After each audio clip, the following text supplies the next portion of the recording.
Hello, everybody. How y'all doing? Welcome to a special episode of Tip Drill, y'all. It has been a minute, right? So, first of all, things look a little bit different. I'm in my new studio. I'm really excited about this. I have a place to do my makeup, I have a place to do shoots, and of course, this is a work in progress. It takes me a while to decide certain things and how I'm going to decorate. So I did set up my little office area here, but I do want to make this more of a casual, like sit down, living room type of thing. So welcome back. I'm excited to be back. And how about that game, y'all? Holy, I don't even think that was a game. That was like a brutal massacre. So, congratulations to Georgia. You now have half as many national championships that Tennessee does. That is really exciting for y'all. You are on your way. Still not as great as Tennessee. And all the Georgia fans who are butthurt by me saying that, saying, oh, well, what has Tennessee done? We won the fucking Orange Bowl, okay? And number two, let me tell you something. What we have done in a long time is overcome this year all the bull crap that these coaches that we've had have set us back with, especially with the crap Jeremy Pruitt did and Butch Jones. I mean, we could go down the whole freaking ass list. So don't give me that shit. I'm really excited for y'all. 2 national championships in a row is awesome. Kirby Smart putting up the 3. You're not going to have Stetson Bennett next year. So I don't want to put that out there. And I don't think that you guys are going to be winning a 3rd because you're going to have some changes. And I don't know if Tennessee can continue on the path that we're at. We've lost a lot of people, but we have also gained a lot of people in the portal. And I mean, we are killing it right now in recruiting and with the portal. So it'll be exciting to see what we do next year. I was really excited to see Joe Milton in the Orange Bowl. It was a shame that our season ended the way it did with Hendon Hooker being hurt and him not being in New York for the Heisman. He should have won the Heisman, period. I will say it. And it's not just because I'm tried and true to my Tennessee Vols. That man embodies exactly what it would have been for somebody he would have won the Heisman had he not gotten injured. And it's devastating. So it'll be interesting to see how that plays out next year for us and see what we continue to do in the portal and see with recruiting and spring, see what we got. It is kind of depressing. I don't know if anybody else gets that way, but I get depressed when there's no college football on. It's like, what do we got now? We got college basketball, and that's fun for me because I love March Madness. I was raised in a basketball family. My dad played college ball, so March Madness, it was always like we don't do anything but March Madness. So it'll be fun to watch that. It'll be interesting to see Kentucky not being a basketball school anymore or football school, but yeah, we'll see. And we got playoff hockey, so that's exciting, but it's just not college football. So maybe I'll just throw myself into work. Who knows? But Tip Drill is back, and this is an exciting special episode. I don't know how many questions I get all the time asking me, like, what happened? Why I'm not on the Coach JB show anymore? What happened? Blah, blah, blah. And I never really wanted to answer it. I'm like, I'm not going to give that clown any the time of the day, right? But I do feel like it is important for me at this point where things have progressed to tell you guys my side of the story and bring facts because that's where I come from. I let things kind of play out. I don't want to win the fight. I want to win the war. And I'm there. So we'll talk about that. We'll discuss that. But I do want to start off with a sex fact because this is Tip Drill.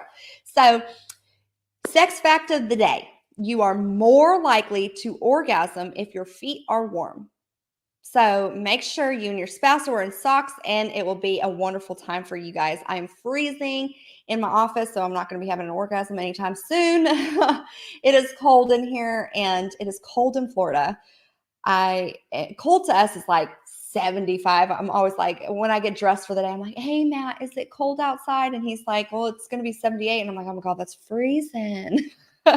So it's definitely different to talk about that because I know it's colder in other climates or whatever, where y'all are at in Minnesota. I was supposed to be going to Chicago this weekend. My son was doing a travel hockey tournament, but half of the parents didn't want to travel and half of the parents did. And so I don't know why the squeaky wheel gets greased. So of course those people won and now we're not traveling. So we are a travel We are a non-traveling hockey team, which is great. Whoop-de-doo. So sorry for him. That kind of sucks.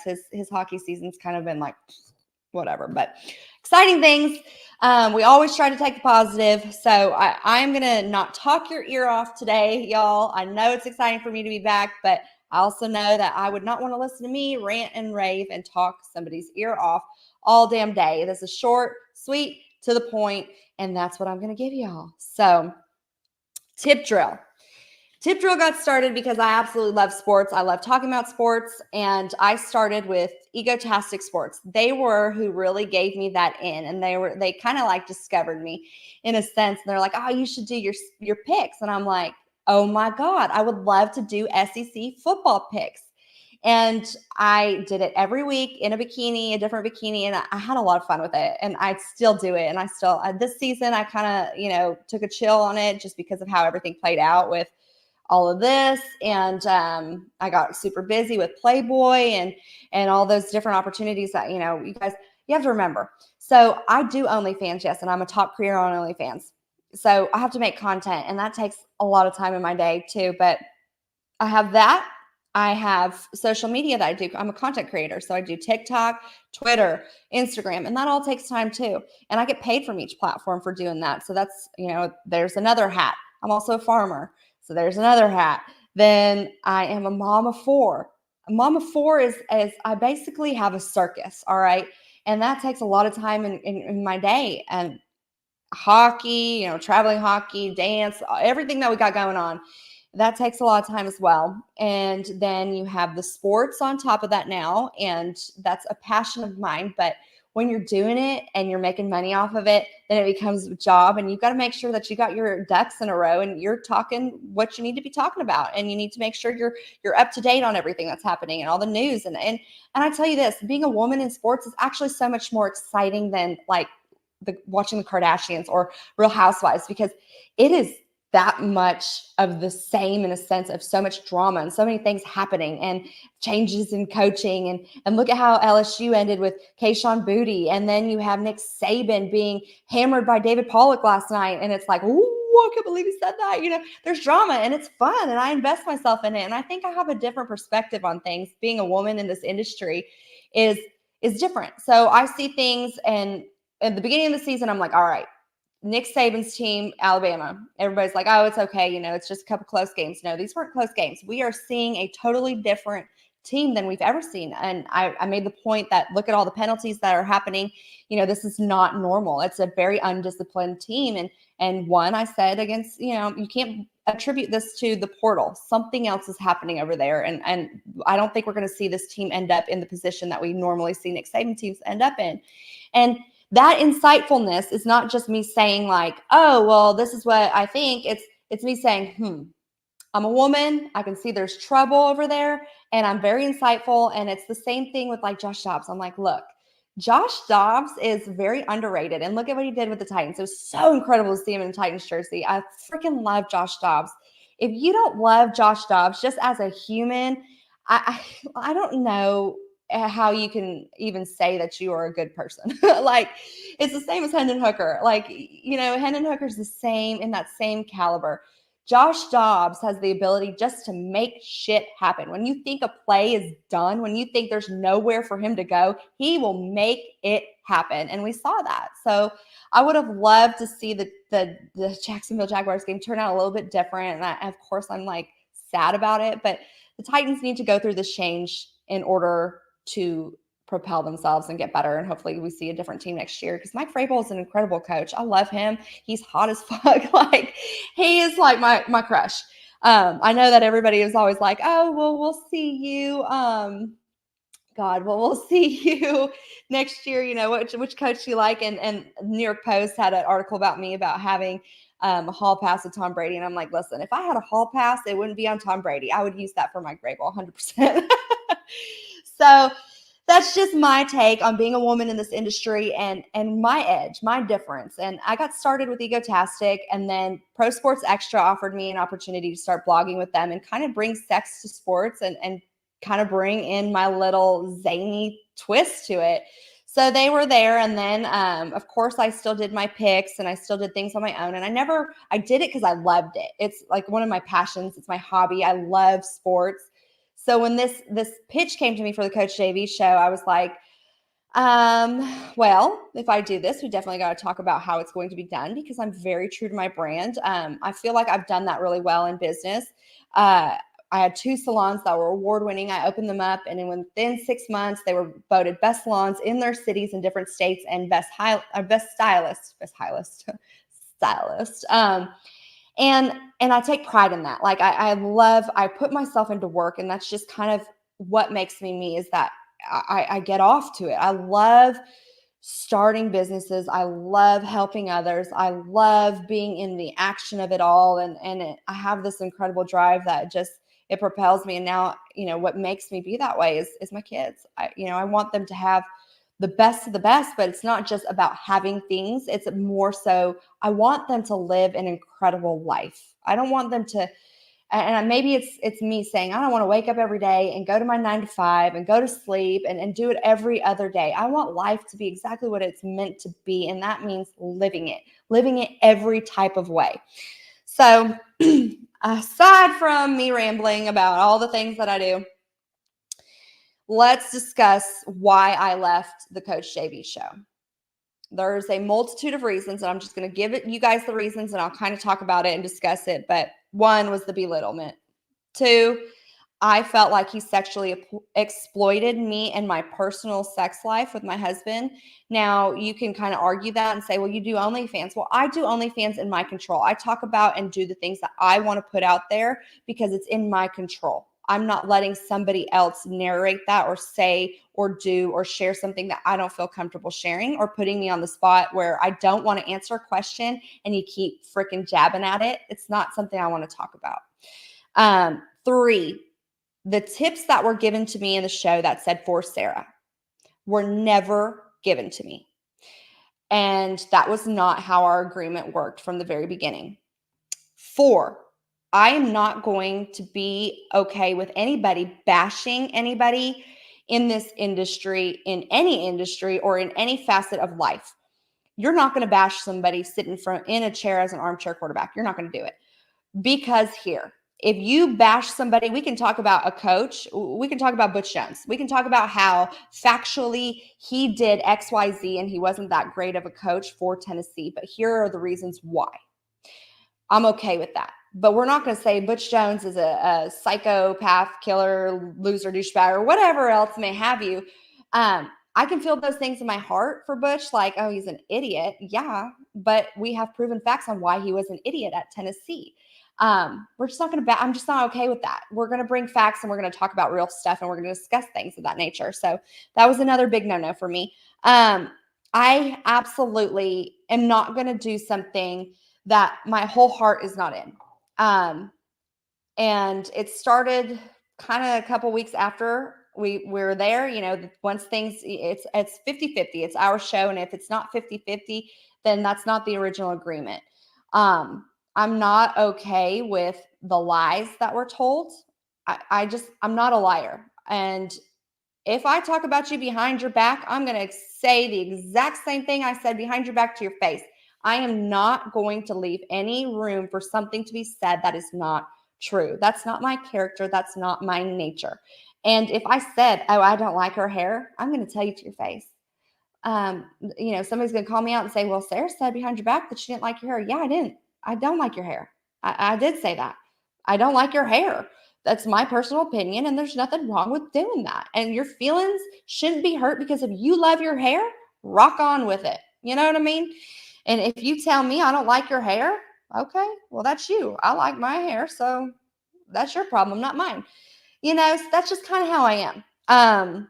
And I don't like the lies. If you tell a story that my husband told you and you use that story by saying, oh, I was sitting here with Nick Saban drinking and he told me the story about his ex-girlfriend. First of all, wrong.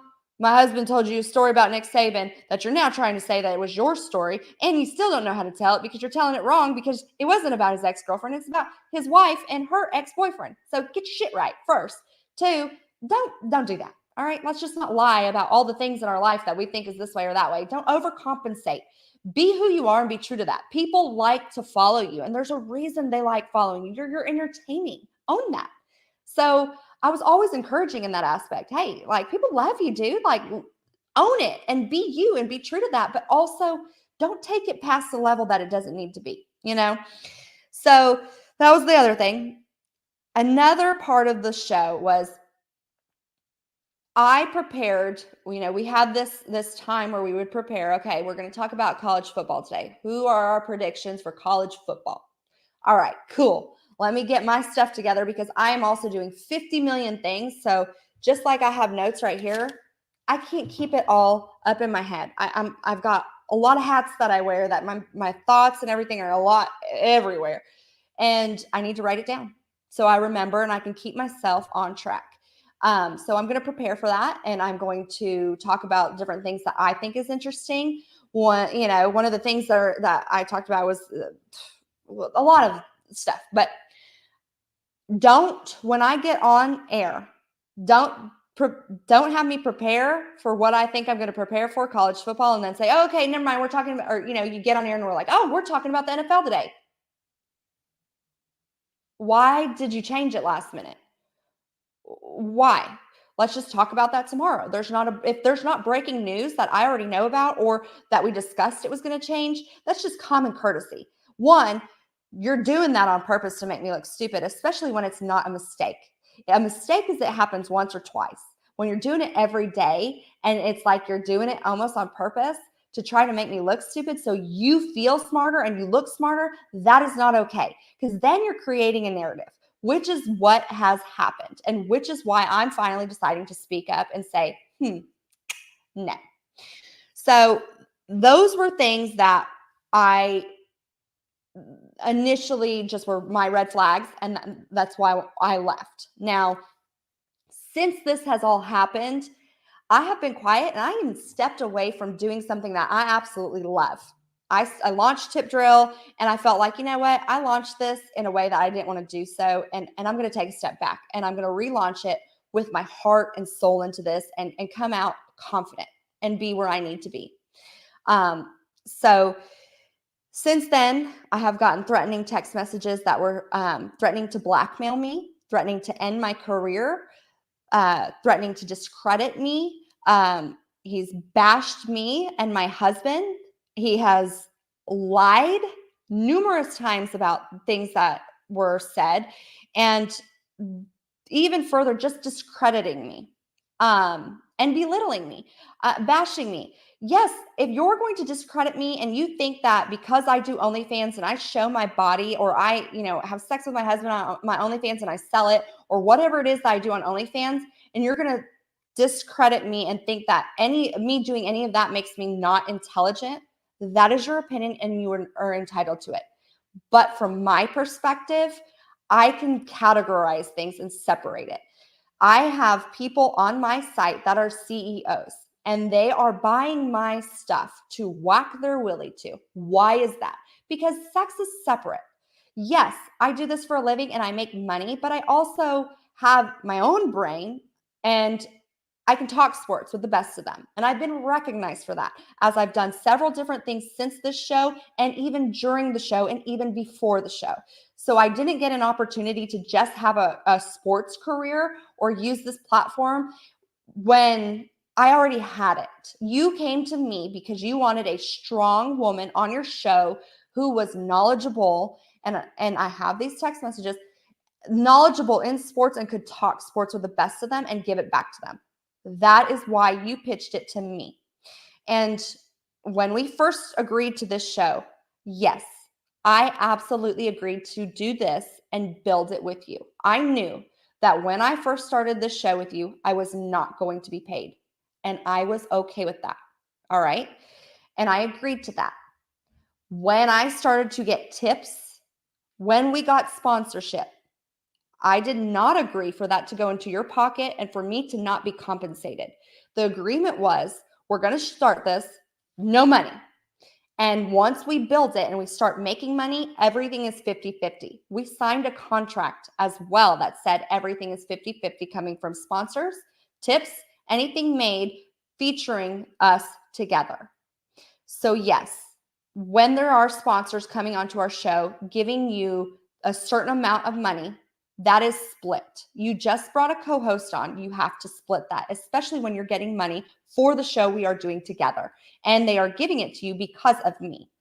Secondly, if a tip comes through from a live show that says for Sara, and it's $100, $200, $300, $400, and it's from my fan base, yes, it goes into your account because we're doing this on your platform, but that is not for you. Would I be willing to split that because it is on our show? Yes, but if it says for Sara, then that is my earnings from my fan base, and that is what they are giving to me to compensate me. And enough so, I'm doing the show for free. So now we have money coming in, and it's making me want to stay, and it's making me want to grow and build this, especially as ours. So yes, that is how that worked out, and that is how that progressed. And that is why I can say I was not compensated, because you didn't give me the money that I was entitled to as your show host, that we signed a contract for as 50-50 when you got sponsors and when you got tips for me. So you didn't pay me for that. Now, when you change the script right away on the show and you have me prepare for something totally different, and you do that on purpose, then you are making me look stupid. And at that point, I am not okay with sitting here for free while you're doing something to down me, especially when I have proven myself in this industry. There's already a chip on my shoulder being somebody who does OnlyFans and who is a playmate and a Playboy bunny and a blonde with big boobs. Yep, I'm already automatically, when you look at me, you automatically think stupid.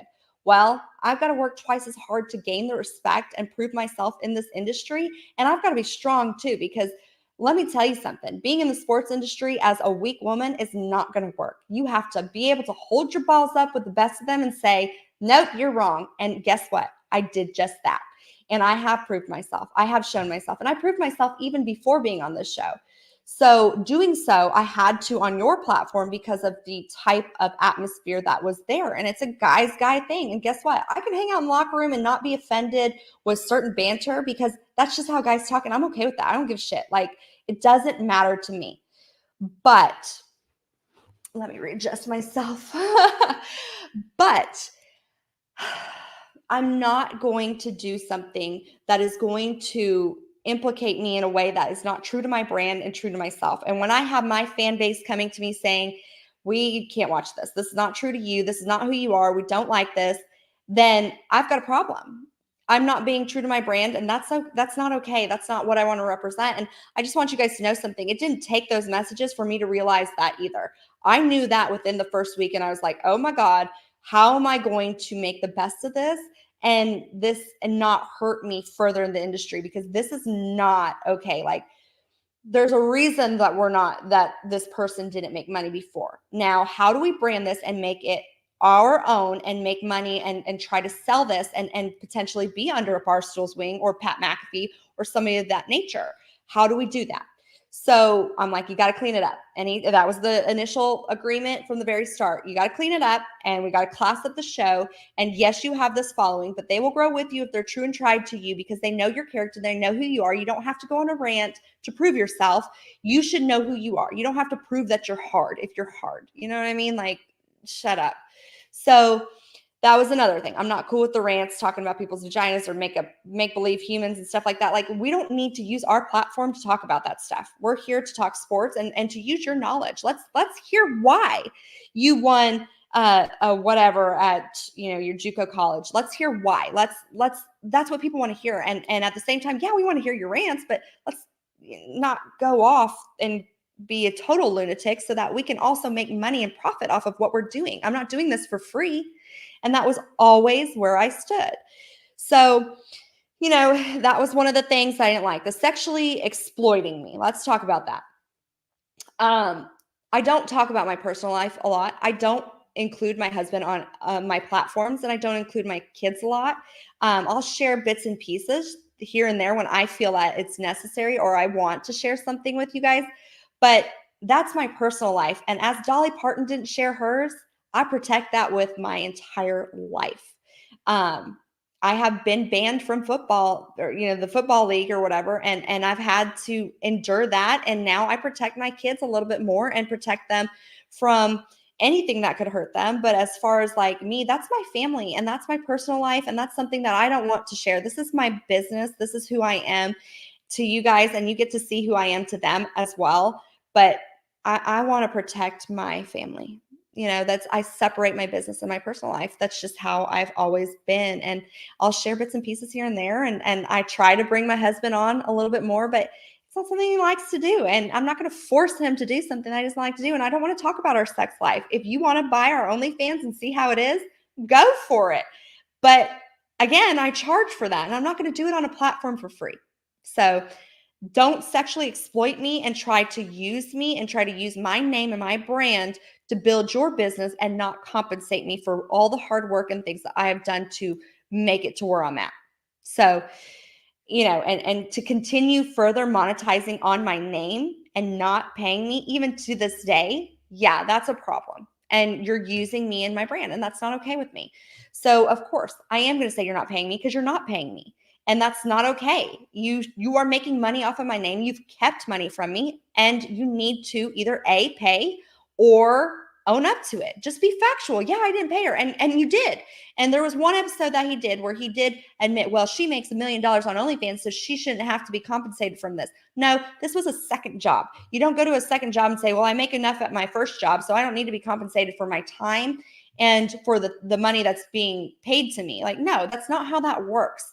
So I don't care if I make $2 at the dollar store. If I'm taking a second job, then yes, I expect to be compensated from that. I'm not going to do it for free. And that is what I told you from the very start. So that is that. Now, the lies, it's just ridiculous. The changing stuff, then blackmailing me, threatening to exploit me and saying that you're going to discredit me. Release whatever you have. I'm not scared. I will tell it like it is. And the thing is, I won the bet. I told you that Kansas wouldn't win 7 games. Wouldn't win 7 games. They didn't win 7 games. So then you went back on that bet and said, well, now it's the bowl game. They still have to play a bowl game. Well, guess what? They didn't win their bowl game. We made a bet and you didn't pay me. Just like you didn't pay me for my time on the show. You didn't pay me. And you are saying on the show, I'm going to take a screenshot of the Venmo and show that I paid her because, she's a liar and she's this, that, and the other. And you went on this total rant about me several times after I'm not in the show and not even discussing you. I started Tip Drill, and when people would ask me what happened, I kept quiet and I said, I'm not using my platform to discuss that. And you couldn't be professional about that. Instead, you wanted to discredit me and make yourself look better. And in turn, ruin opportunities for me further in the sports industry, or use whatever you could to make yourself look better. That is not okay either. I'm not sitting here saying that you're this, that, and the other, and that, hey, you're sitting in your quarterback armchair or whatever, and you're talking about people who have done bigger, better things than you as if they are your friends. They're not your friends. And 2, you didn't even play in the NFL. You got cut. So I'm not sitting here bashing you. I could go on a whole rant bashing you, but I don't care enough to do that. What I'm doing is saying, here are the facts of the story, and I'm presenting the evidence and saying, this is why I'm not going to tolerate this. And I'm not going to handle this, because I'm going to come out and speak my piece and continue to move forward with my career as I'm doing, because I have those opportunities. Now, that is everything in a nutshell. Like the text messages of bashing me or saying I'm blocked. You're not blocked. I don't have you blocked. Like, yeah, I have you blocked on Instagram because I protect that, because that's my business. And I know you're shady, and I know you're sketchy, and I know what you do. So yeah, I protect that. But you're not blocked on Twitter. You blocked me. And I proved that. I put everything out there, you guys. And my takes and stuff were like, oh my God, people thought I was crazy in the beginning, because they're watching a show with somebody who can't bring factual evidence and who cannot speak facts and who cannot hold their own in the sports industry. And you're taking that and worshiping that knowledge. So then when somebody actually comes onto the show with clear facts and it's like, okay, well, here's how the SEC is, here's how football works, here's this, and I'm here and I'm talking about this, but I'm being muted because, again, I am being suppressed by somebody who doesn't know how to work with another person and isn't professional in that sense, then of course it does look weird. It looks off to you, but look at the facts. I was right. And you can continue to belittle me and say, oh, well, your takes were this or whatever. Cool. Follow his takes and go along that road with him. I don't care. Whatever. Um, but it is what it is, you guys. And at the end of the day, there's a lot of things that I can show and I can share, and I can take great detail and time into saying, well, hey, remember when I said this, and remember when everybody was laughing at me for my take on that, and then look how this turned out. Of course, we can go back and forth, but I'm not going to spend my time trying to prove what I already know. I don't have to.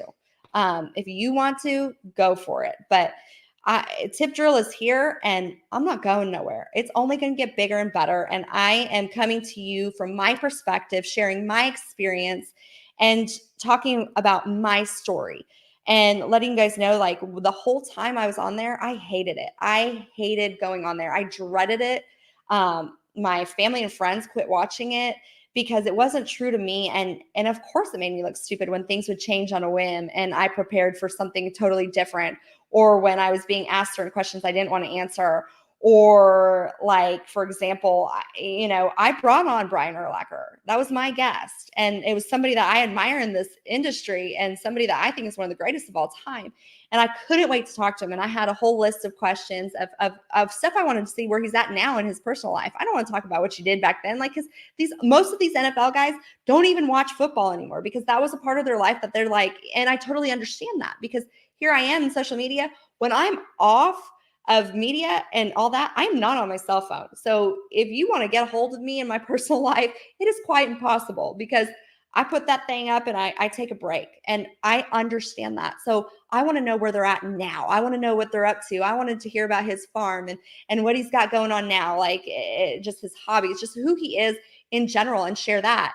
And I brought him on, and I wasn't like, I was cut off every time I tried to talk. And here's how this works. All right. A lot of people, you guys can say, well, you should have spoke up or cut him off.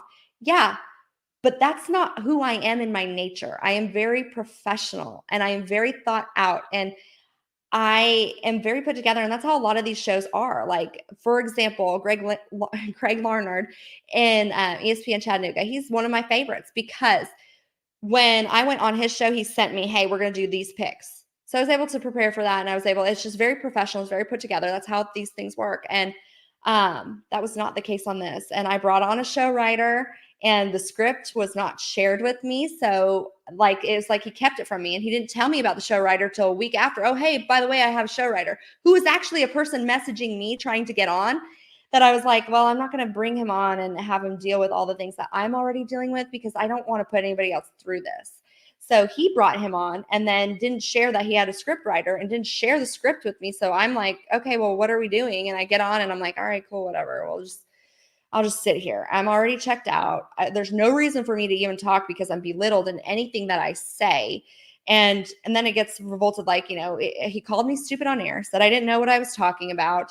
There were several times that I was right and he was wrong. And it was just, I was checked out. I'm like, this is not who I am.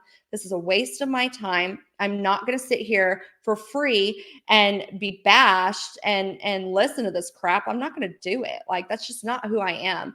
And one, I'm not going to even sit there and be bashed for if I'm being paid. Like, that's just not what I'm about. So there's a lot of big red flags, and the whole duration, that's why it was a short duration. And the day that everything came about, you can go back and watch this episode. We went back and forth about the transfer portal. And I was like, dude, why do we have to continue talking about the transfer portal? You're just upset because, one, you were a JUCO coach and that was your pick of the litter. So now you're not going to, whatever opportunity you may have to ever coach again, if ever, you're not going to have the same, advantage that you did have. So quit bashing it, like, get behind it and learn how to speak about it, educated, be educated on your takes and learn how to speak about it, and learn where football is going and the evolution of it and changing the game and how people can, take advantage of the portal like Tennessee did with Hendon Hooker. Let's talk about the facts. Let's talk about these different things that are happening. And then let's talk about the shitbirds that are in the portal who are making decisions for themselves. And guess what? Sucks to be them. They made their bed. Like, that's just the way life works. So let's talk real things that are happening in college football. But I was just checked out. I'm done. I'm like, dude, even if I talk, you're going to cut me off and you're going to tell me that I'm stupid because that's what you did the whole episode. So I don't even want to talk to you anymore. So we're talking and I'm like, we're going back and forth and he clicks me out of the live, then acts like I left. That is not what happened. He literally shut down my portion of it and then wanted to go on a text fight with me where I was like, listen, what you did was not cool and I'm not okay with it and I'm not going to stand for this. So if this is how the way the show's going to go, I'm out and I'm okay with that. Like, we're done. It's a mutual part and it is what it is. But like, that's not okay. And then he tried to create this narrative that I was drunk. No, I started the show making a drink, trying to be a co-host and saying, okay, I never drink on the show and you're always drunk on the show. So I never drink. Let's have some fun with this. Show me how I got the ingredients. Show me how to make a JB cocktail and we can have fun with that and introduce that in the show and make it part of that. And if you watch that episode, I took 2 sips because it was disgusting and horrible that I was like, oh yeah, it was great. And then I didn't drink from it anymore. I'm not a big drinker. I am a social drinker. I'll go out and I'll party with the best of them and have fun at a tailgate and stuff like that. Hell yeah. But I'm not going to sit in a chair and just drink myself in my misery. Like, I'm not going to do that. That's just not who I am. I'm happy as fuck. So why would I just whatever? So anyways, so that was the end of it. And then, he is bashing my husband. My husband doesn't even watch your show and wasn't even a fan of yours. Like, he didn't like you. So he quit watching it because he was like, this is not a waste of all of our times. And I'm not going to watch it. And we're just waiting until something happens so Sara can say, all right, we're mutual split because I gave my word and I keep my word. So that was basically why I left, the things that have happened. And, and there's the threatening to blackmail me, threatening to exploit me, threatening to say, I'm going to release this recording that I don't even have. And even if you did have a recording, it's not, I've never spoke badly about that. There's a lot of things that I could release on my end, but I'm not here to try to ruin you. You will do that yourself in the way, like, you're going to continue down the path that you're going to go down. And if you have great success, that is awesome. I am so happy for you. That is amazing. Because you do have potential to be the best. So I am speaking to him in that sense, but I'm not going to try to ruin things. I'm speaking on my behalf of what I had to go through, what I went through for my fan base, and for people to know the real story and to speak eloquently on what happened and to tell my side because it needs to be told. And I need to clear things up, especially because I'm in this industry and I'm not going anywhere. I'm here to stay and I've proven myself and I know what I'm talking about. So we've got a long way to go, buddy. So it is what it is, you guys. I wanted to share that with you, and sweet, short, to the point. I got my story out there. I can't wait to see what Tip Drill does, and I'm excited for it. And I like the way that I'm going to go about launching this and making it be my own and build on this. So thank you all for joining me today. Our next Tip Drill episode will be next week, and we will air that, and we will have something super exciting for you. And I know that college football is over, and it's super depressing, but there's still tons to talk about, and there's still stuff to look forward to, especially with our upcoming season and what the Vols are doing in the portal, what every team's doing in the portal, and especially with all these coaching changes, firing, hiring, and everything like that. I wish that Cadillac would have gotten the Auburn job. I think that, yes, they made a good hire, but I think that somebody like him could have been more beneficial. We see that with Josh Heupel. I know he's young, and I know that you have to gain that experience, but man, he was hungry and he wanted it. So I do think that he got shafted on that deal. But I have a lot of opinions I want to talk about. Thank you for joining me today, y'all.